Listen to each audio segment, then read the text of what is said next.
The story begins when I was in the 3rd grade. My parents came to me and they said, Polina, we're moving. And I was like, okay, like down the street? What are we talking about? Next door somewhere? Nope, they had something else in mind. They actually decided to trade communist Russia for Australia. I think that they were looking for the furthest point on the planet away from Soviet Russia, so Australia it was. And that was pretty weird. I had to learn a new language. I had to get used to celebrating Christmas in the height of summer. And the weirdest of all, I had to figure out how to look the right way when I was crossing the road. That was pretty daunting. I almost got taken out a few times. And Australia was great. Really enjoyed it, went to high school there. And probably the most important and relevant thing to my story about Australia is that my dad, who was a cinematographer, a celebrated cinematographer in Russia, was also a photographer, taught me how to use the camera. We had cameras around the house, and so I learned how to use the camera, and it was this really cool hobby that I had. I did some street photography and some portraiture, but that was kind of the extent of it. So I graduated high school, and my parents came to me again, and they said, Polina, we're moving. And I was like, a little older and wiser, and I was like, okay, where are we going now? And they said, we're going to America. And I was like, great, where? They said, Chicago. I was cool with that. I always wanted to go to the United States. It was like the promised land in a lot of ways. So we picked up and we moved to the United States. And that was great, not as weird. I already knew how to speak the language, and having white Christmas was awesome. So it turned out pretty well. I did the usual thing, went to college, tried to figure out what I wanted to do with my life, met my husband. We got married. I took some random classes in a community college, more photography stuff. This was before digital. And decided that I wanted to go to medical school instead. That was really weird. So I went to school to become a physician assistant. But in the meantime, my husband had dropped out of college to become, of all things, a motivational speaker. And so while I was going to school, he was building his career and I was helping him. I was his manager, I booked his travel, I negotiated contracts, I did the marketing. And so by the time I got through the program, he was doing really, really well. And so the decision was, do I go work in ER 80 hours a week, or do I work from home with my husband? Thankfully, we got along really well.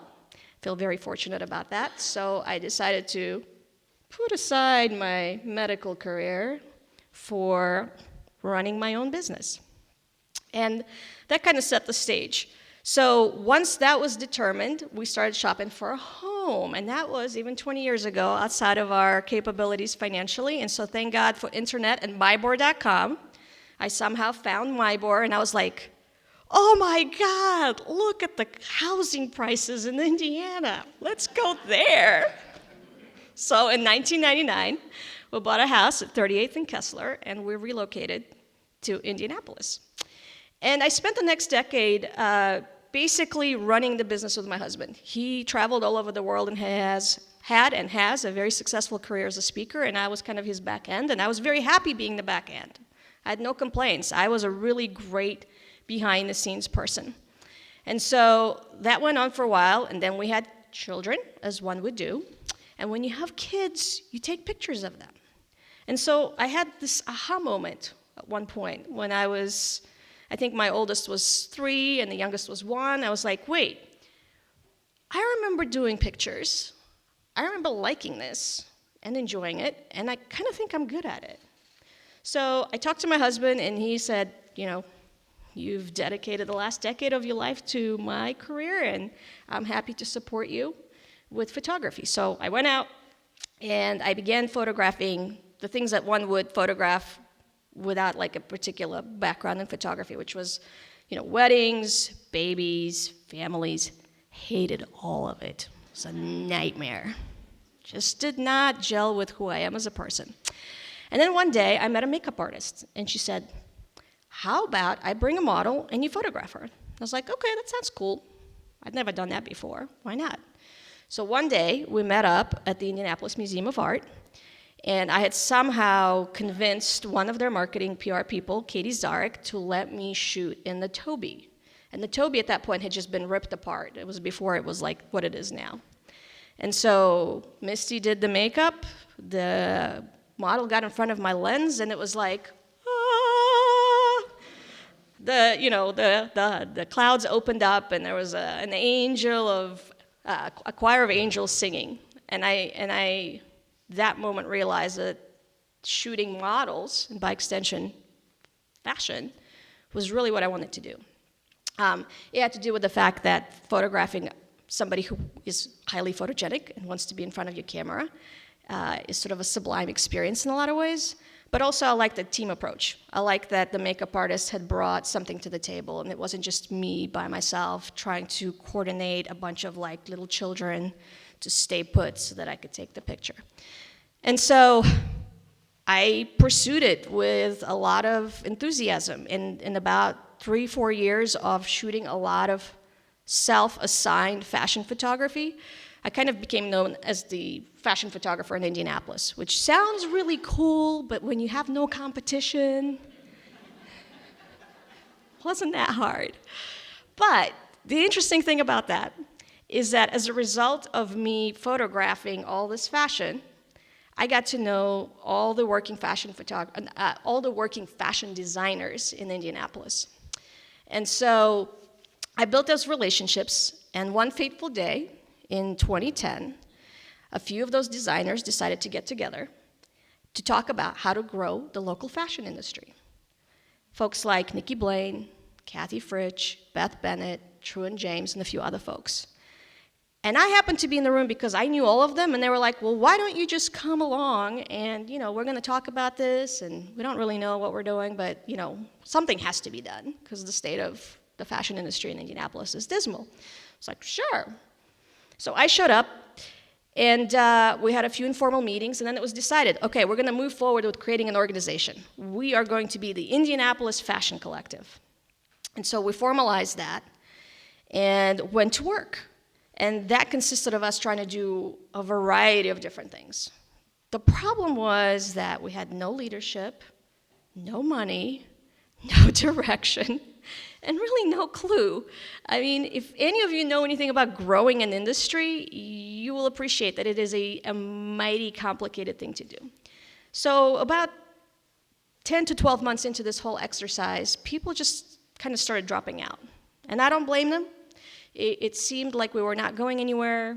A lot of the folks that were involved had businesses on the side, and so it didn't really make sense for them to continue participating. I was still left standing because the one thing that I did that was tangible is I designed, and I use that term loosely, the website for Indianapolis Fashion Collective. So it was this one tangible thing that we had. And I just hated to let it go, but it became eventually evident that I needed to just be done with it, right? Because pretty much everybody was gone. And right as I was getting ready to flip the switch on the whole thing and walk out the door, I was fortunate to be introduced to a guy by the name of Christian Anderson. And Christian, at the time, was the president of K+A, which then became Studio Science, and now he's at High Alpha. He is a really well-respected individual in the tech community. And he was fascinated by what we were trying to do. He was like, who are these crazy people who are trying to grow the fashion industry in Indianapolis? I mean, that is nuts. But let's hear them out. So myself and a couple of other people met with him and his team. We told them what we were trying to do, kind of explained our dilemmas, and there were many. They listened, told us to come back in a couple of weeks, which we did, and they made a couple of recommendations, which were really important. They said, first you need to change your name. It's really bad. Indianapolis Fashion Collective is so wordy. Do something short, sweet, and kind of sticky. How about pattern? Okay. We took pattern, and then they said, you need to change your entire business model. All those things that you're doing, all the running around, it presumes that there is a community already here. But there isn't. What you have is a bunch of people in different corners doing their own little things. You do not have a community yet. In order to have the community, you need to just start bringing people together on a regular basis and make the threshold of entry super low. So don't charge them anything, don't make it exclusive, don't penalize people if they're not trendy, just invite everybody in that's interested in fashion in some shape or form. And that is exactly what we did. And it worked. We started out in 2011 when we had our first event with about 75 people.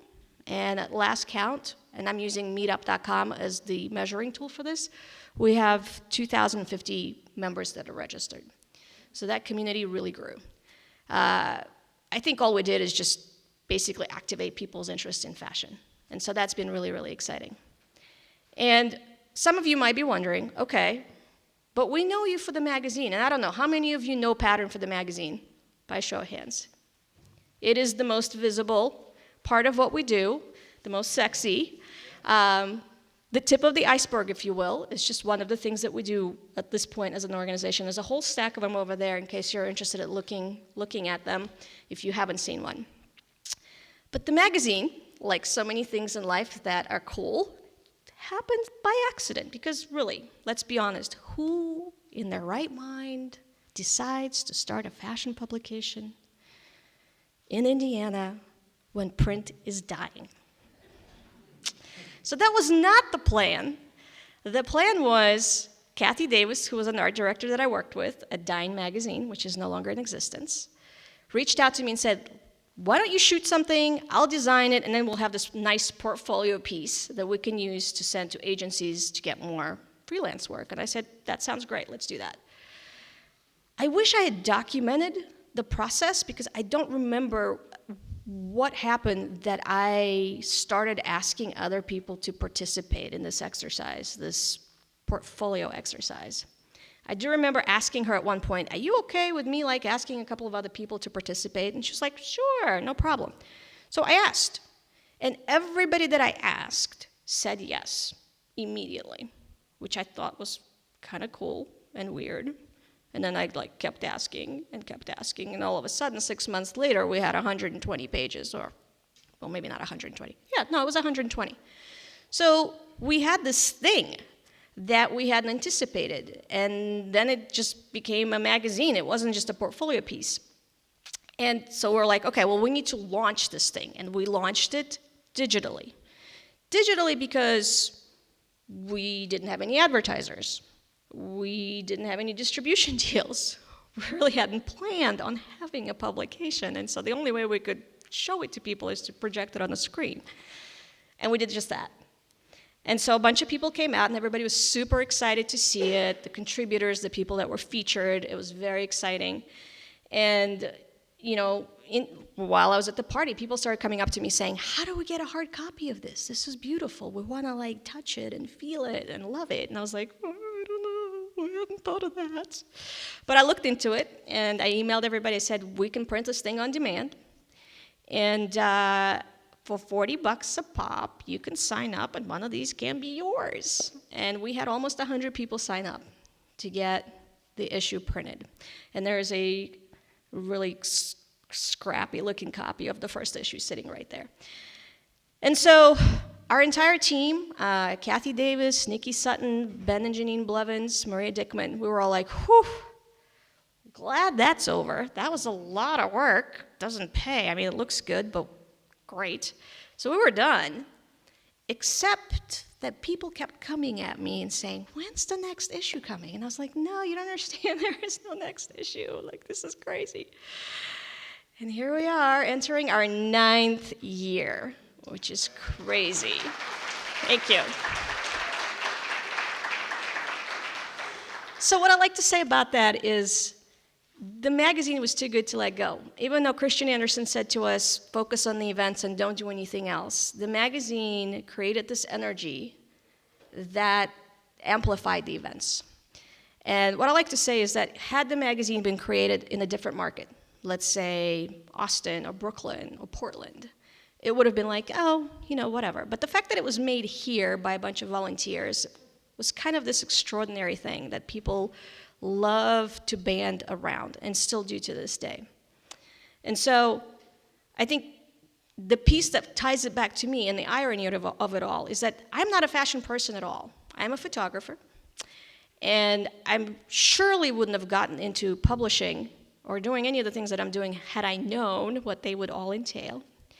But the thing that kept me going and has continued to keep me afloat, if you will, in those times where I'm like, what am I doing? This is crazy.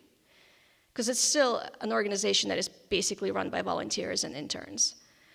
It's the sense of community. It's the opportunity to give exposure and a voice to the amazing creatives that we have in this city. And there's so many of them that are highly underrated, don't get to spread their wings, but the publication allows them to do that, and so does the organization. So the organization, of course, is beyond the magazine at this point. We have an internship program, a fellowship program. We have trade shows that we put on. We have a pop-up, retail pop-up program. We do events. There's a lot going on.